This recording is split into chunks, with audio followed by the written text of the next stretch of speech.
and welcome to Cooking with a Hint of Science. I'm Dr. Tina. Today we're going to be making a delicious cioppino. Now, I'll start out. It's the middle of winter here, and I really wanted cioppino. So, you know, a girl's got to do what a girl's got to do, and I'm using tomatoes.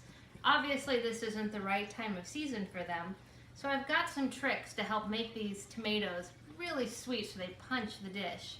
So first off, you can see I started out with vine-ripened tomatoes. With the vine, they continue to ripen even throughout, when you have them at home. Just store them in a warm, dark place. So I've done that. And now I've cut up my tomatoes before I roast them. So it's still winter. These tomatoes aren't going to be the sweet, tangy ones you get right in the middle of summer, all juicy. So I've got some tricks I wanted to show you. First off, what you want is a sweet tomato, the tangy skin, the bitter seeds. So we're going to try and make that tomato pop in the oven and do that. And here's my trick for you. So first off, I've got my tomatoes here, and I'm actually going to dust them with powdered sugar. Just a little dusting. And what this is going to do, it's going to pull the sweetness right out of that tomato, making it sweet. Even though it's not in season, just a little dusting there is magical. All right, now remember I mentioned the bitter seeds? That's right. You know what'll take that away? A little bit of salt. So let's put some salt right over these tomatoes. So my powdered sugar, intensifying the sweetness. It's also going to enhance the red color, perfect to make these winter tomatoes pop. And then, because I'm roasting them, we're just going to drizzle them with some nice olive oil. I've got my oven preheated to 400 degrees, and I'm going to roast these tomatoes for just 20 minutes. So while the tomatoes are roasting, let's get our shrimp going.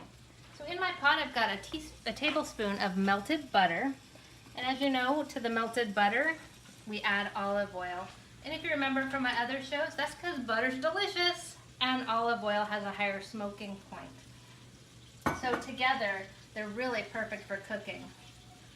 All right, so I had that butter nice and heated. The olive oil is getting to be a glistening color. So I'm gonna add in the shrimp. This is about 2 cups of raw deveined shrimp. Just gonna mix them in here. All right. So I'm just gonna even them out so they're nice even across the bottom. We're gonna let those cook. It's gonna take probably about 2 minutes. What I'm looking for is just so they turn that pink, opaque, which means not see-through any longer, not that clear that the shrimp are when they're raw. We just want these pretty much, they don't have to be all the way cooked, but they need to be close.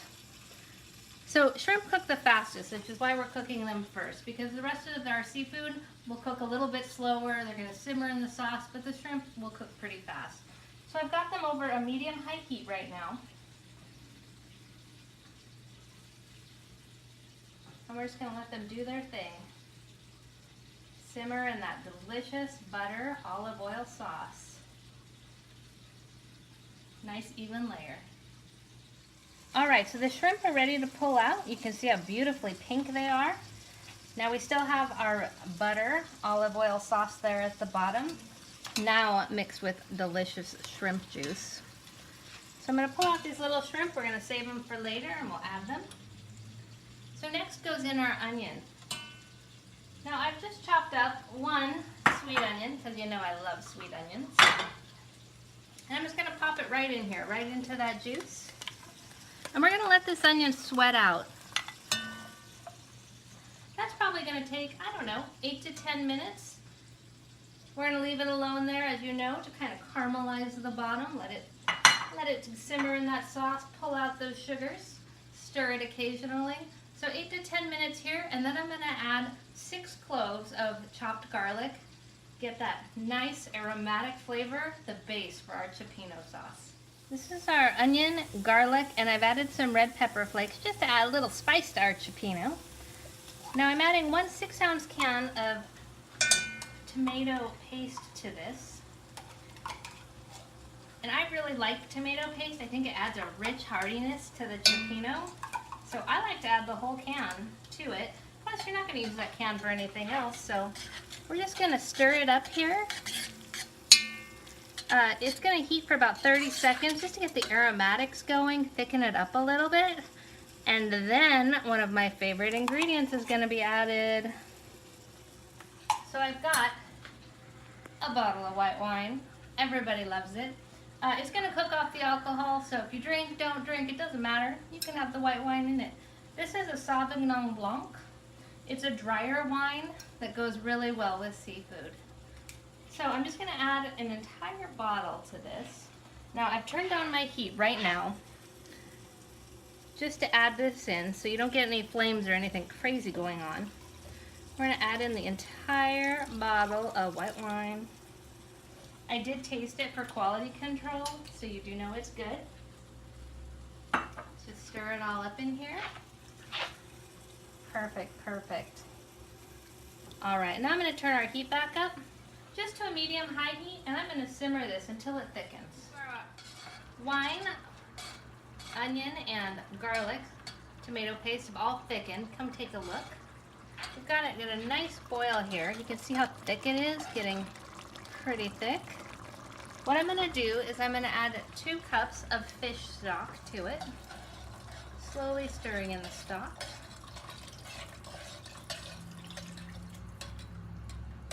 Then we're going to add 1 bay leaf to it just to give it flavor. Of course, we'll take that out later. Just intensifies that flavor.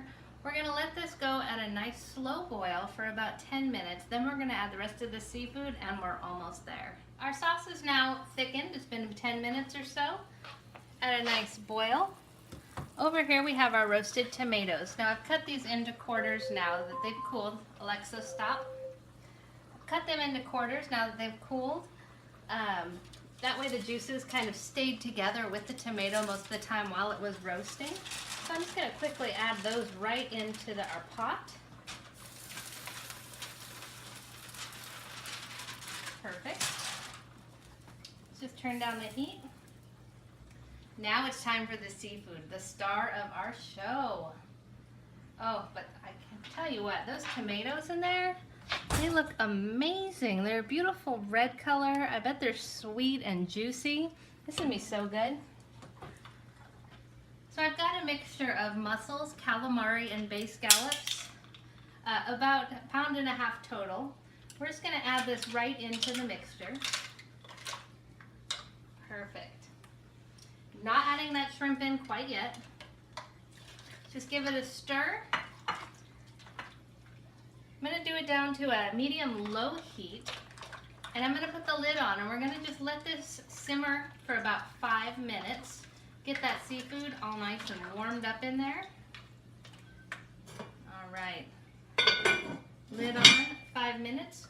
Then we're going to add some salt and pepper to it. We'll add these last shrimps, and we're ready to roll. Now for the moment of truth. The cioppino is all ready. Take a look.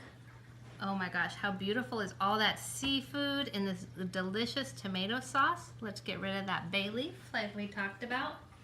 Let's add a little touch of freshness, right? So I've got gorgeous curly leaf parsley. I like to add it to the entire dish first, just to season that whole dish. Oh, add a little pop of color. Oh my gosh, that is so beautiful, and it smells amazing. All right, and then I just plate it up with a slotted spoon. Now cioppino is like a seafood stew, so it is saucy and delicious, getting little chunks all in there. Lots of seafood, tomatoes. Oh my gosh, how beautiful is that? And then to top it off, just a little bit of extra parsley, and you have got yourself a gourmet meal. I hope you learned something today. Thanks for joining me with Cooking with a Hint of Science.